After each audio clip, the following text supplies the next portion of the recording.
Hot ఫేవరెట్గా దిగినప్పటికీ గత మ్యాచ్లో team India చిత్తైంది. South Africa ముందు తేలిపోయింది. విమర్శలు ఎదుర్కొంటోంది. తుది జట్టు ఎంపిక నుంచి బ్యాటింగ్ అప్రోచ్ వరకు తప్పుల మీద తప్పులు చేసిందనే చర్చ జరుగుతోంది. అయితే జింబాబ్వేతో మ్యాచ్లో ఎలాంటి పొరపాట్లు చేయకూడదని మాజీలు సూచిస్తున్నారు. సరైన తుది జట్టుతో బరిలో దిగాలంటున్నారు. బయలేటరల్ సిరీసుల్లో మాదిరిగా తొలి బంతి నుంచి బాదాయాలనుకోవడం సరికాదంటున్నారు.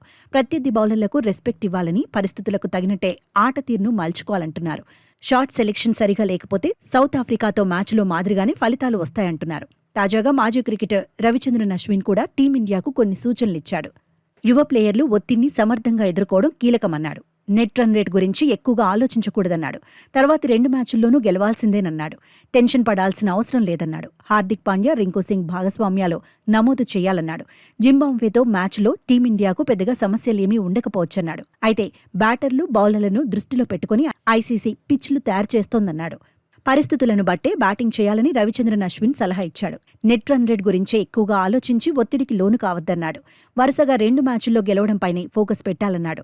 సౌత్ ఆఫ్రికా చేతిలో 76 పరుగుల తేడాతో ఓడిపోయాక భారత్ ఖాతాలో ఉన్న నెట్ రన్ రేట్ -3.800.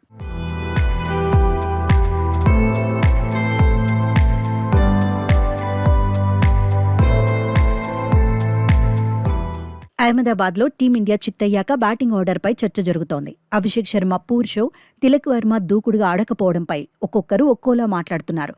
నిజానికి సౌత్ ఆఫ్రికా, న్యూజిలాండ్తో ద్వైపాక్షిక సిరీస్ల తర్వాతే బ్యాటింగ్ ఆర్డర్పై భారత్ క్లారిటీకి వచ్చింది. ఓపెనర్లుగా అభిషేక్, ఇషాన్ కిషన్, వన్డౌన్లో తిలక్ను ఫిక్స్ చేసుకుంది. 4వ స్థానంలో సూర్యకుమార్ యాదవ్ను టీం మేనేజ్మెంట్ ఆడిస్తోంది. అయితే జింబాబ్వేతో మ్యాచ్లో వన్డౌన్లో సూర్యకుమార్ యాదవ్ని ఆడించాలని మాజీ క్రికెటర్ ఇర్ఫాన్ పఠాన్ సలహా ఇచ్చాడు. టాప్ 3లో 3 లెఫ్ట్ హ్యాండర్లే ఉన్నారన్నాడు. అందుకే స్కైని 3వ స్థానానికి పంపితే బావుంటుందన్నాడు. జింబాబ్వేతో మ్యాచ్లో అక్షర్ పటేల్ను తీసుకోవాలన్నాడు. లెఫ్ట్ హ్యాండ్ బ్యాటర్లను కట్టడి చేస్తాడని, బ్యాటింగ్లోనూ అడ్వాంటేజ్ అవుతాడని గుర్తు చేశాడు. కుల్దీప్, సంజును జట్టులోకి తీసుకోవాలనే ఆలోచన కూడా టీం మేనేజ్మెంట్కు ఉండొచ్చన్నాడు. కాకపోతే తుది జట్టులో ఒక్క మార్పు చేస్తే సరిపోతుందన్నాడు. వాషింగ్టన్ ప్లేస్లో అక్షర్ను తీసుకోవాలని సలహా ఇచ్చాడు.